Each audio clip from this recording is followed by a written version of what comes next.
I think that the Bungie aspect to me is the most interesting part, just in the fact that there were some there's some discussions about Bungie being the new studio and then coming in and telling Naughty Dog what to do or something like that.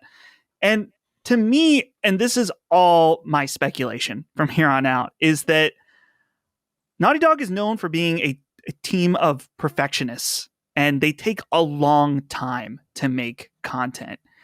And I wonder if this is a situation where they started to design this and it started to get a lot of these live service type expanded elements to it. And Bungie was looking at this and maybe there was a look at their pipeline and saying, you're not going to be able to keep players engaged because you can't make content fast enough. That was one of the biggest problems in early Destiny, that the content just wasn't coming out fast enough for the players' demand. And eventually they worked through it and had to redesign their tools in order to update the game and in order to make more content quicker. But I don't see Naughty Dog as that type of team. And we've already seen that they struggled as a multi-team studio when it came to Uncharted 4 and Last of Us. And now it sounds like they have 3 different teams going at the same time. And so I wonder if not only Bungie, but just Sony in general was looking at, okay, this is what you want to do. This is the progress you've made so far. And this is the pace that needs to be set in order for this to succeed as a live service game. You're not going to be able to do that. I think that the format will change. It seems like a wasted opportunity to just throw it away. Naughty Dog didn't think there was anything wrong with it. They seem to be progressing in some way. And like you said, it's not about game quality, but about longevity. But that's why I just think Sony needed to have set different expectations for this game. Like, not even every multiplayer game needs to exist forever. So our lack of concrete information about the nature of the project itself is annoying, because it's hard for us to delve deeper into the potential of it in that regard. But Chris, what do you think about the situation with Naughty Dog?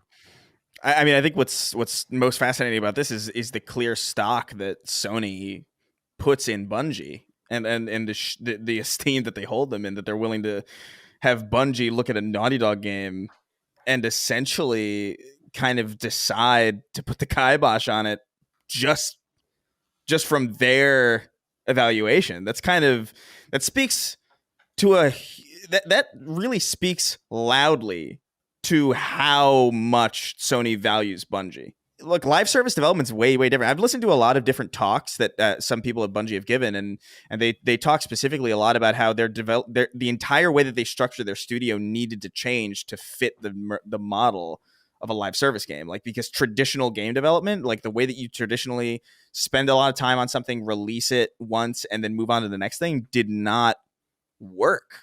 I wanted to first bring up the possibility of the game being canceled, which we've obviously touched on, but that would be pretty substantial. Not necessarily from a monetary point of view. I mean, they would take a $100 million plus write down on the game. I mean, it's a Naughty Dog game in development on its own since at least 2019. I mean, I think $100 million is probably really generous. It probably costs substantially more than that already. Yeah. So it's not something that they would take lightly. But one thing that I wanted to note about the cancellation of the game is their intention may have never been to cancel it, but the assumption might now be that it's public, that might be a workable option for them. And this is what I mean by that. Things are reworked behind the scenes in private all the time. Things happen, projects change and whatever. It's not usually public. And now that you know that now that the public knows, I guess I should say, that your vaunted Last of Us multiplayer game failed a longevity stress test, how are you going to release it without overcoming that in the pre-release marketing environment and really hinging everything on that? You're a Naughty Dog. The power of your games is in narrative and character. And just keep us for a little while. Isn't that enough success? To just keep us for a little while? Why does it have to have this stress test where it's like forever or nothing? That's what it seems like. And I think that that's a big mistake. I understand trying to extract value out of it for a long time. When you're going to have all these games competing, having a game in a short window like that, I don't think is a bad thing, especially if you can play it by yourself. And people will play Last of Us games forever. So there's always going to be an environment of people to play even the content you only release. Yeah. So I wanted to bring that up. And I thought that was important too. In other words, live service versus just online multiplayer. They're two different things.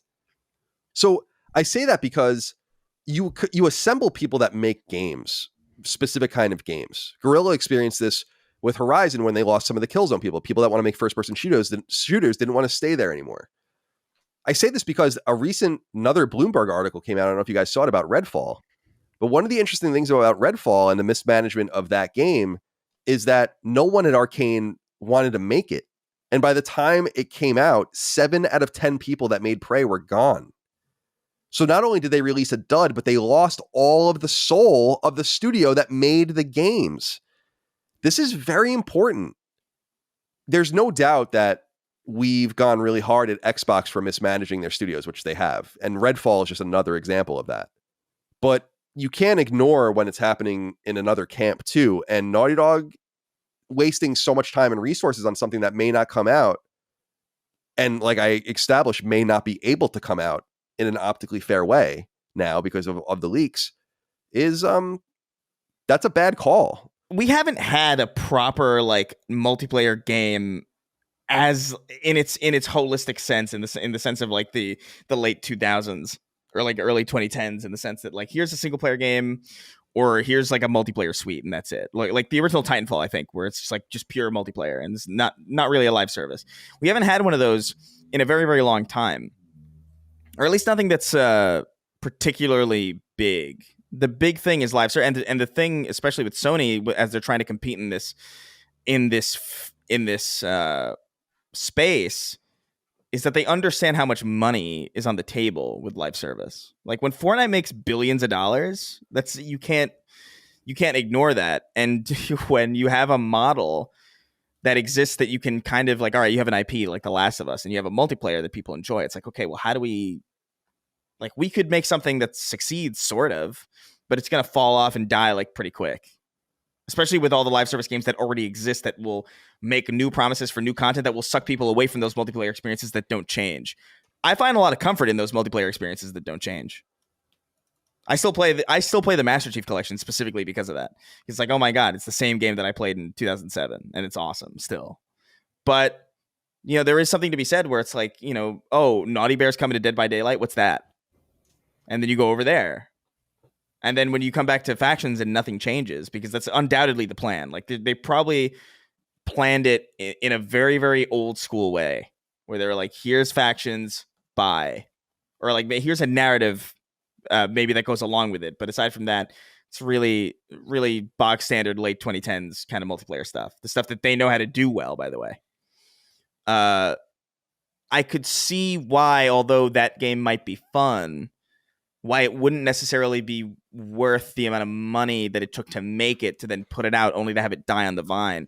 When you spend a lot of this money on an IP that is really, really important to the brand or to the overall ecosystem, and it just sort of dies on the vine, even if it's good, you want a really massive ROI, especially for live service. That's the whole point of it. Like Sony showed, or what is it, 10 plus? They're talking about 10 plus live service games in development or something. Yeah, it's half dozen. And we have a good idea now of what a lot of them are. Yeah. And I'll tell you this, they are under no illusion that most of these games won't fail. You know, they most of these games will, in fact. Like, but this is the cannon fodder. This is like the sacrificial kind of. It's like one of these games is going to be the biggest game ever. It might. Fair Games might be the biggest Sony one. It could be, outside of like, it's weird to count Bungie because it's their first party, but not also, like they exist outside. So it's weird. As far as like Sony first party games, like who knows? Fair Games might very well be the max, like the heaviest hitter, especially if Last of Us doesn't come out. Yeah, it's because we don't really have any. Concord was so vague that we don't even know what exactly that is. I could see Concord even being some weird, like maybe ship to ship thing or some sort of sim that's a little deeper or weirder. I mean, who the hell knows, but you're right. I mean, these things will compete with each other. You're right about ROI. You're totally right about all of those things.